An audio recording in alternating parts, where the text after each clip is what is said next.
welcome to Good Game, the show for gamers by gamers. I'm Barjo. And I'm Hex. And it's been a long time in between drinks, but finally we get on our lovely horses and go for a ride in the Elder Scrolls V Skyrim. Yes, I'm glad we had some horse shenanigans in Skyrim, Barjo, because there are no horse shenanigans in Revelations. Lots of other cool stuff, though. Stab, stab.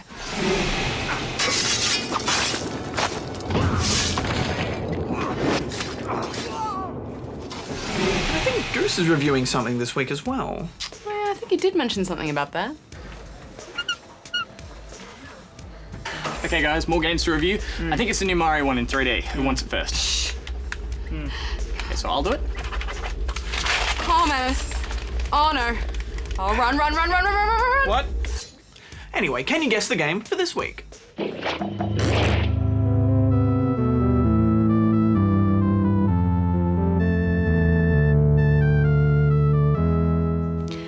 Is looking rather spiffy today. Does it bring back some memories, Barjo? The old old pink tutu? Lots of chafing memories. Stupid web hole. Speaking of Call of Duty, we didn't receive Modern Warfare 3 in time to bring you a review this week, but we shall bring you that next week. I'm off to read the news, Hex. You gonna wear it again? The No. tutu? No. Gonna wear it? Never. If you think Barjo should wear the tutu again, you can vote in our online poll. Good game. Apple has been voted as the biggest influence on gaming, according to a survey of 1,000 industry executives attending the London Games conference. The results place the top 3 most influential people as Steve Jobs with 26% of the vote, followed by Gabe Newell with 17%, and Shigeru Miyamoto at 7%. Several professional criminals have pulled off a daring heist in France, snatching 6,000 copies of Modern Warfare 3 a day before its release. Watch and learn. The criminals rammed a delivery truck in southern Paris and then used tear gas on the truck driver before making off with the goods, estimated to be worth just over $500,000. Several Hollywood insiders have slammed the recent Assassin's Creed movie deal signed between Ubisoft and Sony Pictures. The deal purportedly gives Ubisoft final approval over casting, budget, script, and release date, even allowing them to cancel the project at any time. One Hollywood talent agency went so far as to suggest that the unprecedented creative control granted to Ubisoft could result in the film never getting made. Good game. Badge, it's no secret that I'm a huge fan of Assassin's Creed, and there's been enough of them now that when I pick up that controller and I start free running across those rooftops, it just feels like coming home. In Assassin's Creed Revelations, Desmond will live out the memories of both Ezio and Altair to take on the Templars once again.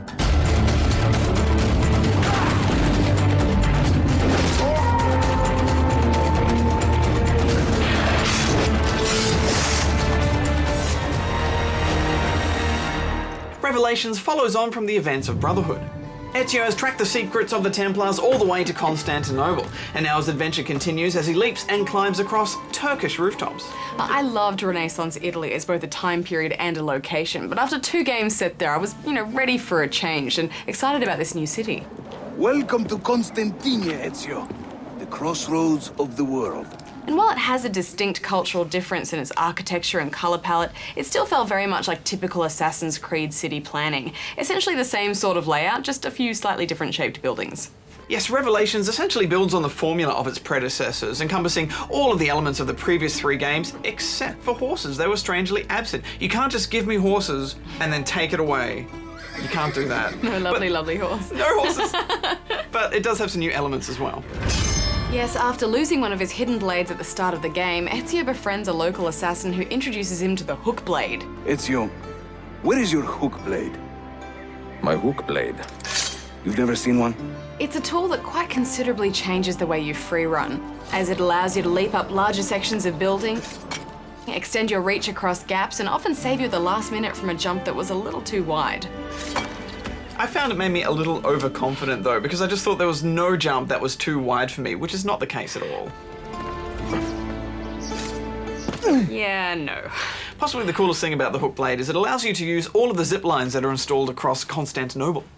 These are amazingly fun to use and incredibly handy when in need of a fast getaway. They can be a little tricky to maneuver if you don't aim it correctly, but when you get a few of them in a row, it does feel incredibly fluid. I loved the zip lines. It added such a refreshing change to the way you make your way around the city, which was starting to feel a little bit tired. Also, performing air assassinations from a zipline just looks awesome. You'll need to recruit a new team of assassins in Constantinople to help you out in tight spots, send them out on missions, and level them up. And it's worth doing, especially if you need help in a big fight or if there's a witness that you just can't be bothered taking out.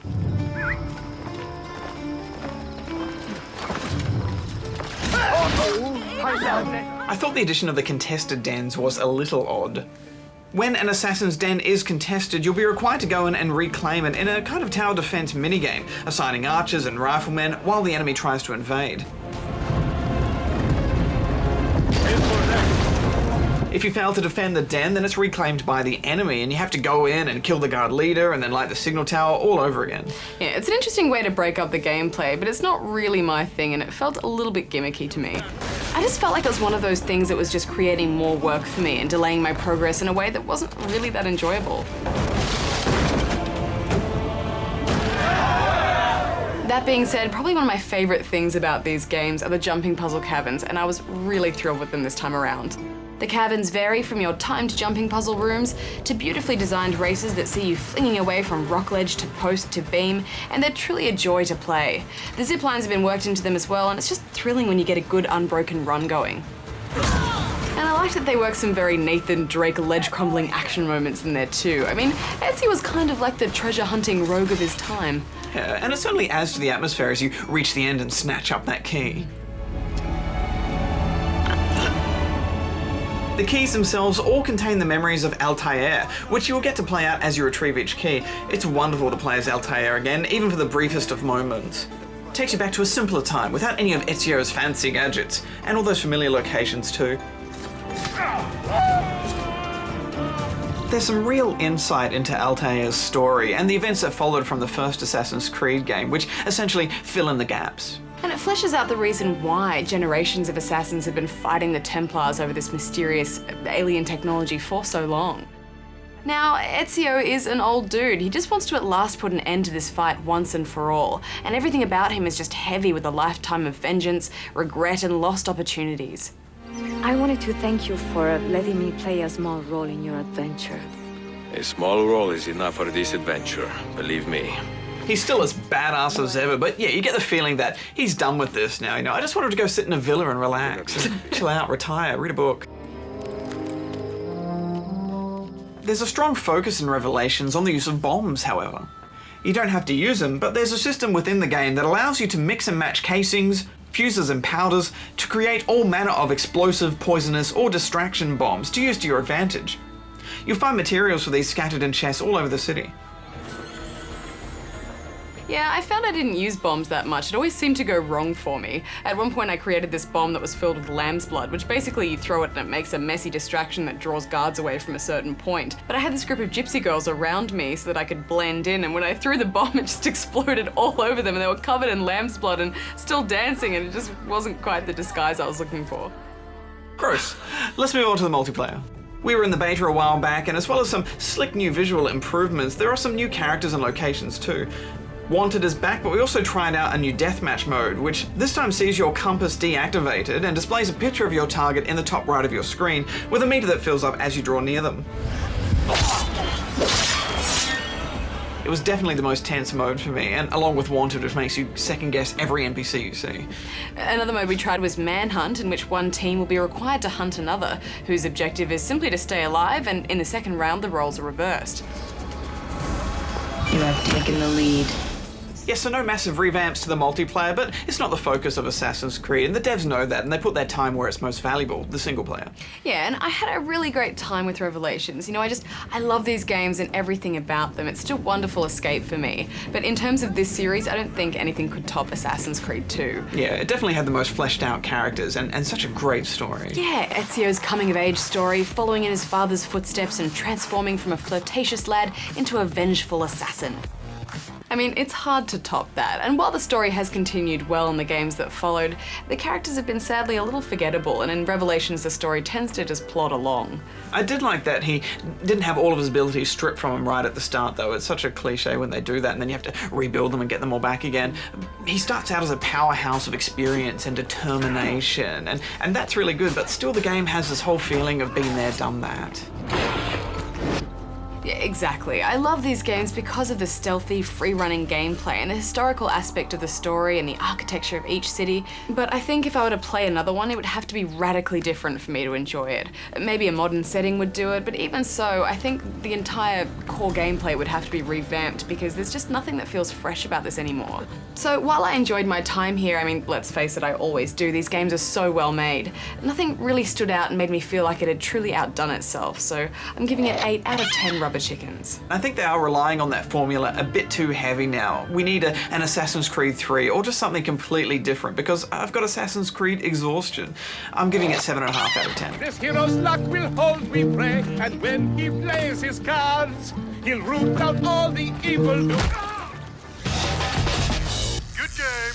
It's been nearly 15 years since Mario first made the leap from 2D to 3D in Super Mario 64, a game that practically invented the 3D platforming genre. Now, Nintendo's mustachioed mascot is back as he leaps even further into glasses-free 3D with Super Mario 3D Land, and things have never felt oh so right. The Mario games have never really been known for deep, complex storylines. The princess has been captured, she's in another castle, nothing new there. This time, it also looks as if a storm has stripped the magic Tanuki tree of all its leaves, spreading them across the kingdom for both Mario and his enemies to collect. Grabbing one of these will power Mario up with his signature addition to the game, the Tanuki Suit, a power which first appeared in Mario Bros. 3. It gives you the ability to pull off spin attacks, as well as hover after jumping, similar to how Yoshi could tread air in Mario Galaxy 2. It's an extremely handy ability in a game where most of your lives will be lost from difficult to judge jumps. The portly plumber also dons the uniform of the enemy for the first time as Boomerang Mario, a Koopa Troopa inspired outfit with unlimited boomerangs. It's not that different from the Fireflower suit, which also makes a welcome return, along with the propeller block from New Super Mario Bros. For Wii. If you're noticing a trend here, it's that 3D Land is constantly referencing previous Mario titles, pulling objects, level types and enemies straight from the classics. Levels themselves are totally linear, with the occasional 3D area to romp around in, and from there it's a mix of all things Mario. So far, we've only seen a handful of 3DS titles get the 3D right. But Super Mario 3D Land is the first to integrate the 3D as a full feature that changes the way you play the game. In fact, I actually found I had way more trouble with the 3D turned off because of how it really helps judge those treacherous leaps and bounds from platform to platform. Combine this with the way the effect sinks in rather than pops out, and you get this great sense of peering into a mini Mario universe that's right in the palm of your hands. These beautifully built miniature levels mix exploration, platform puzzle elements, and a dash of nostalgia to once again remind us why we all play video games in the first place. It also has one of the best Bowser battles of all time. Once you finish the main story, you can play through just as many altered special stages, with challenges like tougher enemies, Shadow Mario races, and some extra power-ups. But with no competitive multiplayer, 3D Land is a strictly single-player experience. The challenge has also been seriously toned down from some of Mario's previous adventures. There are copious amounts of extra lives, plus an invincible Tanuki suit that appears after failing a level too many times. I finished the main story in just under 6 hours, but to really appreciate the care and attention, you're going to want to play this in short stints, just a few levels at a time. It can get hard to resist rushing ahead, but just remember to slow down once in a while and smell the mushrooms.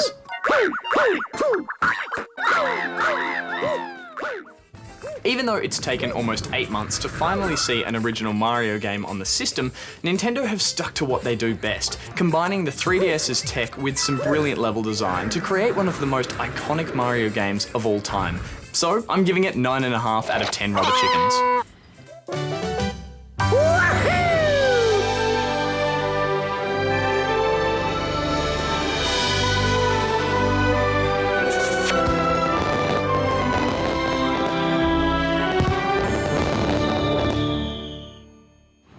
So the first game I played that I couldn't put down was, well, ages ago on the Spectrum, was a game called Battle Cars. It was like fantastic game. You could basically customize your own cars and put armor on them, and my brother and I just played it for ages, forever.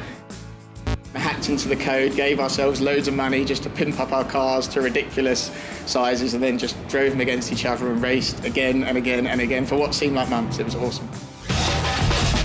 Good game. The first thing you'll do when you sit down to play The Elder Scrolls V Skyrim is not get up from your couch for about 5 days. It's just that easy to lose yourself in this world. We drink to our youth, to days come and gone, for the age of aggression is just about done. We're the children of Skyrim and we fight all our lives, and when Sovngarde beckons, every one of us dies.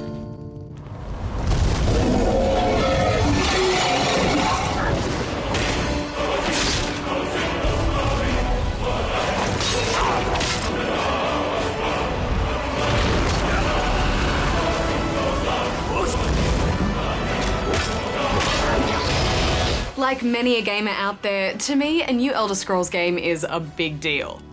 I absolutely loved the last game, Oblivion, and its open, free-roaming role-playing. So it's pretty exciting to be back in the land of Tamriel for a whole new adventure. Set a couple of hundred years after the events of Oblivion, in Skyrim you play a Dragonborn, a person with the unique ability to absorb a dying dragon's soul and transform it into a mystical power. It's been a long time since dragons have been seen in the world, and most Nords think they're just a myth. What was that? It's nothing. Carry on. But all that quickly changes when one dramatically appears just as you're about to be executed. We're escaping, Headhart. You're not stopping us this time. From here on in, you set out to learn more about your bloodline and your cloud of destiny. Unlike previous Elder Scrolls where you'd fuss over your character's stats, here you start as more of a blank slate and develop your character over time. But you do get to choose a race to play as, which will influence a few starting perks, as well as play around with all sorts of sliders to build the look you want. Naturally, I chose to play as a Dark Elf with a future of stealth and magic in mind. I went for an Argonian, called him Velocibadger, Yeah, of course you did. because he kind of looks like a velociraptor. I get it. Yeah. Such freedom in this game, though. In my first few hours, Hex, I'd killed some friendly hunters, fell off a cliff, raised the dead, angered an entire village by attacking its chicken, Careful! and caught a bee, to which I sold for a hard-earned gold piece. Good doing business with you. I went exploring and collected flowers and butterflies. And this is the thing, your experience will be different to anyone else's. All because of the wonderful open nature of this game. You're thrown into the world with only a few things to guide you to your next objective, and you can ignore that entirely if you choose and just go off into the wild where adventure will find you. So many quest Hex, so many, I have to do all of them. Even 30 hours into this game, I still feel like I've barely accomplished anything. You can also pick up quests called miscellaneous quests from just generally talking to NPCs in the village or reading a book. Every NPC is a chance for adventure, and these quests very quickly get out of hand and are often more interesting than they appear. Your reward is waiting for you, mortal. Further down. Into the bowels. Bethesda have said they focus more on telling one big story this time, as opposed to deep, long-winded faction storylines. We haven't got far enough into this big game to figure out if that's the right way to go or not, but we've loved the questing so far. I was a bit disappointed after how well that moral choice stuff worked in Fallout to see not really much of that in this game at all though, Hex. She will pay the price for her treason. It's tough to play the bad guy here. I don't know, Barger. I mean, Elder Scrolls games have never really done that thing with overt moral choice where it's written into the story. I mean, it's more about the actions that you take in the world and the role-playing that takes place up here. You have committed crimes against Skyrim and her people. What say you in your defense? But you can totally play an evil character if you want to. Just join the Dark Brotherhood. This game is about giving you objectives and then leaving it up to you how you want to go about completing them, either with honorable actions or being sneaky, thieving, murderous, and deceitful. I've yet to have a giant kill any of my livestock. We played this on 360, and you will notice some bland textures here and there, some jaggies, very simple shadows and lighting, but you do get over this pretty quick, and for an open world game, it is just beautiful. As you look off into the distance and you see majestic mountains and sexy castles, and then it starts to snow. Sexy castles? So sexy.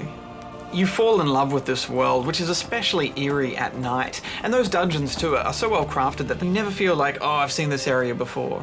Amazingly, Skyrim makes Oblivion feel claustrophobic. I mean, obviously there's a compromise and a fine balance reached with the visuals. With a game this big and open, some corners have to be cut. But Oblivion fans will definitely notice a big step up over that game. And I'm sure the PC version will look even better, especially once the modders get their hands on it. And most importantly, this world feels less static than Bethesda's previous games. I especially liked the way characters move and talk to you. You'll walk into a room and people will be having dinner, or they might even be having a quest-related conversation that you're barging in on. Characters' eyes will follow you and acknowledge you, and if you try to interrupt them while they're talking, sometimes they just chuck a tantrum. Not now. Not now. Irileth tells me you came from the Western Watchtower? Tell him what you told me about the dragon. Not now. They also get quite upset if you mess with their cutlery. Watch what you're doing.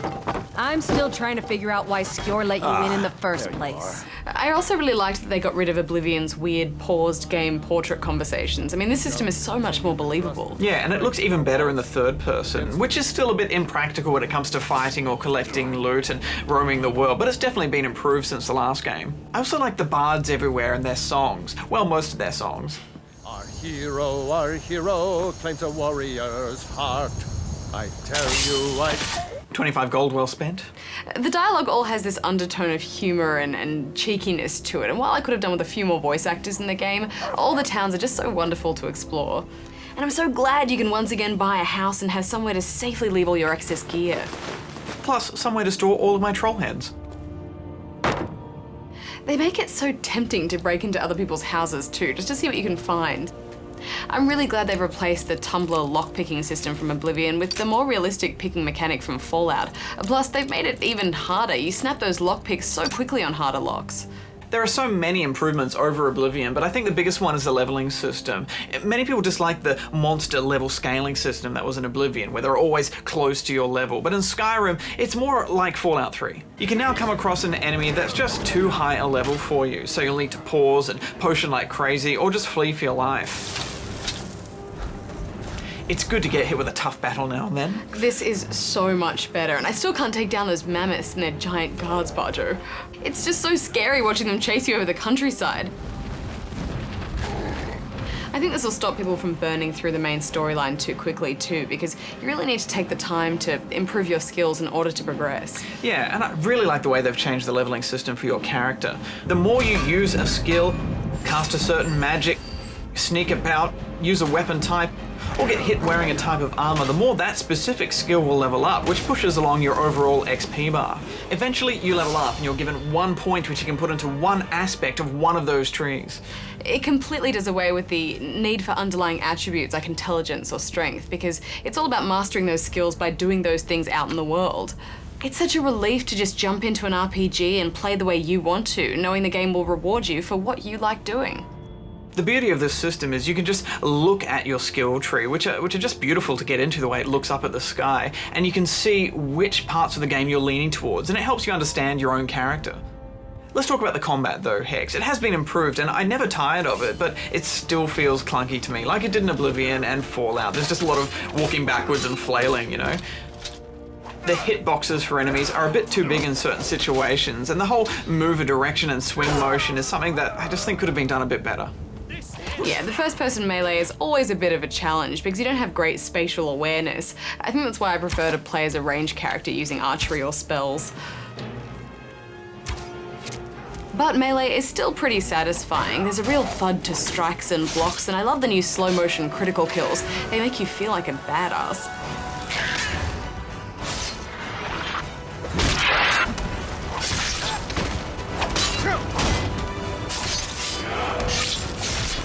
Being able to favorite items or abilities to a quick pop-up menu on the D-pad is so useful too. You can switch weapons or chug a potion without having to bring up the full menu system.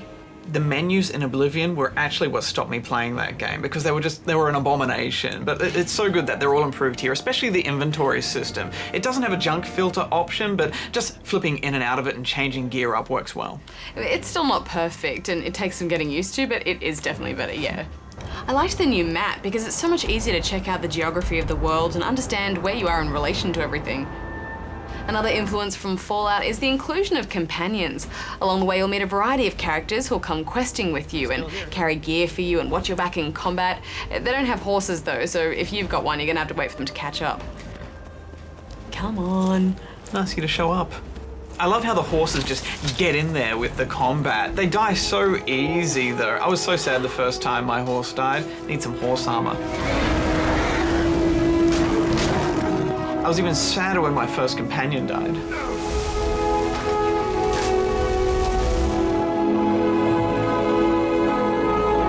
You still took her stuff though, right? Yeah.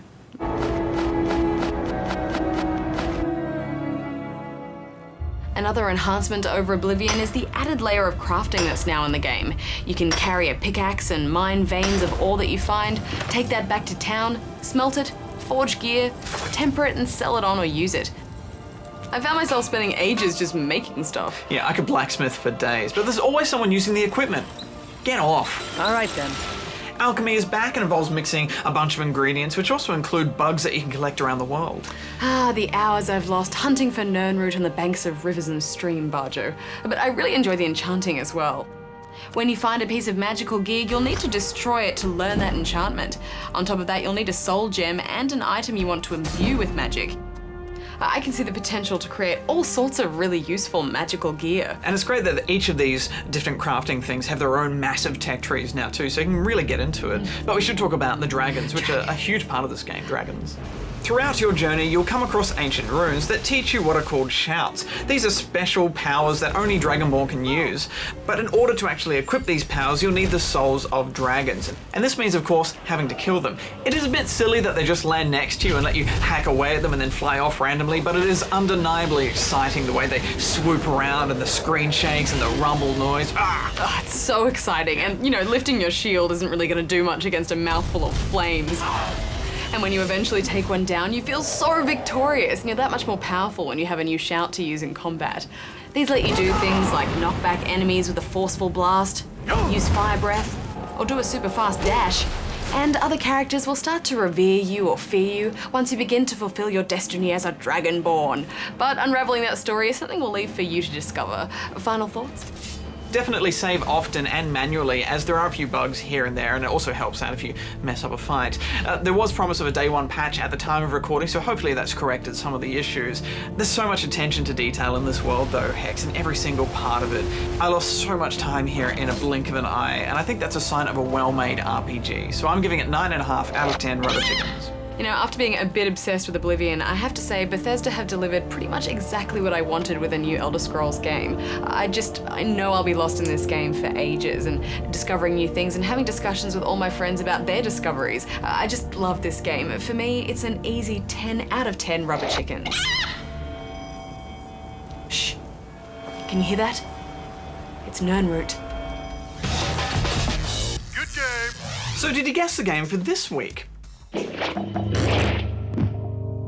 It was, of course, The Elder Scrolls Arena, the very first game in Bethesda's Elder Scrolls series, originally released for MS-DOS in 1994. Those are some fine pixels right there. Yes, and thank you to everyone who sent in their wonderful comic strip entries to win our life-size Batman. Entries have now closed. Yes, and we will be announcing our winner in our Christmas episode, which is only 2 weeks away. So close to the end. Yes, but the awesome stream of games continues when next week we find out if Modern Warfare 3 does its duty. 01, got you on the tracker. Roger, approaching rendezvous. See what I did there? With Call of Duty?